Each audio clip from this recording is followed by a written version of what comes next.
Live है। आदाब, मैं मोहम्मद अमार ख़ान और पंजाब से हम उत्तराखंड थे। उत्तराखंड से आज उत्तर प्रदेश में आ गए हैं। सीमा से लगा गांव है मनुआ पट्टी और ये किसान बूटा सिंह का घर है। और हमारे साथ मौजूद हैं बहेड़ी से पूर्व विधायक और उत्तर प्रदेश सरकार में सपा की सरकार में लेबर डिपार्टमेंट में मंत्री अताउर रहमान साहब। हारिस साहब थोड़ा अगर दिखा देंगे तो यहाँ भी किसान मौजूद हैं और जिस तरीके से माहौल चल रहा है पूरे देश में भाजपा के खिलाफ किसानों में जो गुस्सा है 3 कानूनों को लेकर, तो उसमें हम कोशिश कर रहे हैं कि लोगों से बात हो जाए। मैं पहले अपना सवाल करता हूँ अताउर रहमान साहब से, एक्स MLA रहे हैं। सर, आपको नहीं लगता कि जो अभी हालात हैं देश में किसान जो गुस्सा है 3 कानून के खिलाफ 2022 के चुनाव में भाजपा के लिए खासकर यूपी में काफ़ी मुश्किलें होंगी? नहीं, मुझे जो लगता है अब जो माहौल बना है, क्योंकि जब ये भारतीय जनता पार्टी की सरकार बनी सारे किसानों ने भाजपा को वोट दिया था इस उम्मीद के साथ कि मोदी जी ने कहा था कि किसानों की आमदनी दोगुनी हो जाएगी और तरह तरह की चीज़ें बताईं। लेकिन जब सरकार बनी, सरकार बनने के बाद सबसे पहले इन्होंने यूरिया के कट्टे में 5 किलो कम कर दी खाद, और लगातार अब भी किसानों से झूठ बोलते हैं। अभी बजट आया है तो कहा इससे किसानों की बड़ी भलाई होगी, 2022 में किसानों की आमदनी दुगनी हो जाएगी। हालांकि बजट में किसानों का कुछ भी नहीं है। बजट में तो कुछ है ही नहीं, किसी के लिए कुछ नहीं है, झूठ का पुलंदा है। और आप देखिए उत्तर प्रदेश में 3 महीने हो गए चीनी मिलों को चले हुए, अभी तक गन्ने का रेट तय नहीं हुआ है। कितनी दुर्भाग्य की बात है। कोई भी माल बिकता है, अभी आप शॉप पे चले जाओ, मॉल में चले जाओ, हर उस पर रेट, प्रिंटेड रेट पड़े हुए हैं। कुछ भी खरीदोगे आप, रेट जो पड़ा हुआ है उतने पैसे पेमेंट दोगे और आपको वो सामान मिल जाएगा। जो MRP तय है उसी पर ही मिलेगा। हाँ, जो उनकी तय है उसी पे मिलेगा। लेकिन यहाँ 3 महीने हो गए किसानों को अपना गन्ना चीनी मिल में पहुँचाते हुए और अभी गन्ने का रेट ही तय नहीं है। दाम तो मिलना बाद की बात है, अभी रेट तय नहीं है, क्या रेट लिया जाएगा। तो किसान बहुत दुखी है और ख़ास तौर से उत्तर प्रदेश में बहुत परेशान हैं लोग।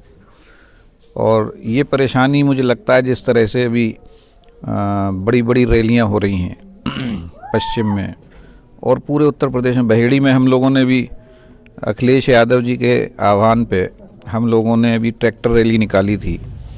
करीब 150 ट्रैक्टर थे और पूरी बहेड़ी में हम लोग घूमे थे। इससे पहले हमने गांव-गांव में चौपाल लगाई थी, घेरा चौपाल, उसमें भी किसानों को जागरूक करने का। जो ये आप रैली निकाली इसमें मिल रहा है समर्थन? जो ग्रामीण स्तर पे किसान हैं वो जुड़ रहे हैं अभी? समर्थन इतना मिल रहा है कि किसी से हमने कहा कि 1 ट्रैक्टर लेके आ जाना तो वो 4 ट्रैक्टर लेकर आया। किसान इस टाइम बिल्कुल तैयार हैं। जब दिल्ली बॉर्डर पर लाखों की तादाद में पूरे देश से लोग बैठे हुए हैं तो ये तो यहाँ पर कहीं जाना ही नहीं है, पास में ही है। तो किसान आज पूरी तरह से अपने आप को ठगा हुआ महसूस कर रहा है इस भारतीय जनता पार्टी की सरकार में। जी, मैं वही जानना चाह रहा हूँ। उत्तराखंड में भी 22 में चुनाव हैं, पंजाब में, हम पंजाब से आ रहे हैं, पंजाब में भी 22 में चुनाव है और सबसे बड़ा जो राज्य है भारत का वो उत्तर प्रदेश है जहाँ से राजनीति तय होती है भारत की। तो 2022 के चुनाव में सपा के लिए, क्योंकि आप सपा में हैं, तो सपा के लिए एक अहम मुद्दा रहेगा। किसान जो नाराज़ हैं तो सपा के लिए एक अहम मुद्दा रहेगा बीजेपी को बैकफुट पे धकेलने के लिए। देखिए, समाजवादी पार्टी ने कभी भी किसानों को मुद्दा नहीं बनाया, लेकिन जब भी आदरणीय मुलायम सिंह यादव जी के नेतृत्व में सरकार बनी तब भी उन्होंने कई बार गन्ने के रेट बढ़ाए। और किसानों की हमेशा अगर किसी ने लड़ाई लड़ी है तो समाजवादी पार्टी ने। आदरणीय अखिलेश यादव जी की सरकार थी तब भी उन्होंने गन्ने का रेट बढ़ाया और किसानों को बहुत सहूलियतें दी।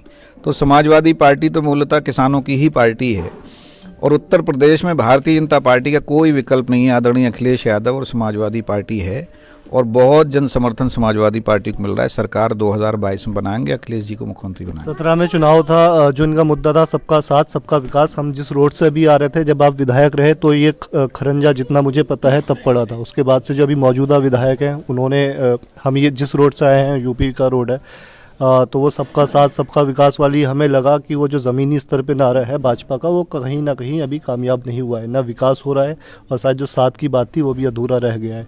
तो आपको लगता है कि भाजपा अभी जो ग्रामीण स्तर पे जो ग्राउंड लेवल पे विकास कार्य कराने चाहिए तो उससे कभी काफ़ी कोसों दूर है? कोसों दूर नहीं, कुछ कराया ही नहीं। भारतीय जनता पार्टी की सरकार में कोई काम हुआ ही नहीं है। और बहेड़ी विधानसभा क्षेत्र में और पूरे उत्तर प्रदेश में आदरणीय अखिलेश यादव जी ने जो काम कराया, वही काम का जो अधूरे रह गए थे उनका फीता काटा योगी जी ने। बहेड़ी क्षेत्र में हमने बहेड़ी से जो शीशगढ़ वाली सड़क थी वो चौड़ीकरण होकर बनी, बहेड़ी से रिछा वाली सड़क जहानाबाद वाली वो चौड़ी होकर बनी, शेरगढ़ वाली चौड़ी होकर बनी। और अब आप देखें बनाई आदरणीय अखिलेश यादव जी ने, और उन्होंने योगी जी ने अपने बोर्ड लगवा दिए, उसमें फ़ोटो योगी जी का है और वो मौर्य जी का है। तो सिर्फ फ़ोटो लगाने का और फीता काटने का काम इस सरकार में भारतीय जनता पार्टी के लोगों ने किया है। अताउर रहमान साहब की क्या तैयारियां रहेंगी? 2022 का चुनाव है, टिकट को लेकर कितने आश्वस्त हैं? देखिए, बात टिकट की नहीं है। आदरणीय अखिलेश यादव जी का भरोसा हम पे है और हम अपने नेता पे भरोसा पूरी तरह से करते हैं। टिकट की तो बात ही नहीं है, यहाँ तो तैयार अब की जनता खुद ही है। अब की तैयारी की ज़रूरत ही नहीं है, जनता खुद तैयार है और इंतज़ार कर रही है कि 2022 में बहेड़ी से चुनाव जिताएं और एक सीट आदरणीय अखिलेश यादव जी के खाते में डालें, जिससे उत्तर प्रदेश में सरकार बनाने के लिए और भारतीय जनता पार्टी की जो किसान विरोधी सरकार है इसको हटाने के लिए लोग इंतज़ार कर रहे हैं कि वोट का टाइम आए और हम वोट डालें और अखिलेश यादव जी को उत्तर प्रदेश का मुख्यमंत्री बनाएं। शुक्रिया अताउर रहमान साहब बात करने के लिए। तो आप ये लाइव देख रहे थे, बहेड़ी से विधायक रहे हैं अताउर रहमान साहब, मंत्री भी रहे। उनका ये कहना है कि किसानों को भाजपा ने मुद्दा बनाया और किसानों ने उस वक्त भाजपा को भरोसा करके वोट भी दिए, लेकिन अभी जो मौजूदा हालात हैं देश में, तो सबसे ज़्यादा जो त्रस्त हैं लोग वो किसानी हैं।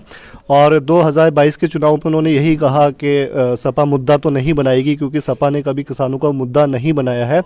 लेकिन लोग अब जो है सपा की तरफ देख रहे हैं और उन्होंने अपने पर ये कहा कि 2022 में जनता खुद चाह रही है कि वो जो बहेड़ी की सीट है, बहुत बड़ा बहेड़ी कस्बा रहा है जहां हम बैठे हैं, ये बहेड़ी कॉन्स्टिट्यूएंसी में ही आता है, कि लोग उन्हें जिता के फिर एक बार सदन में भेजेंगे। कैमरामैन हारिस के साथ मैं मोहम्मद अम्मार खान, उत्तर प्रदेश, मनुआ पट्टी।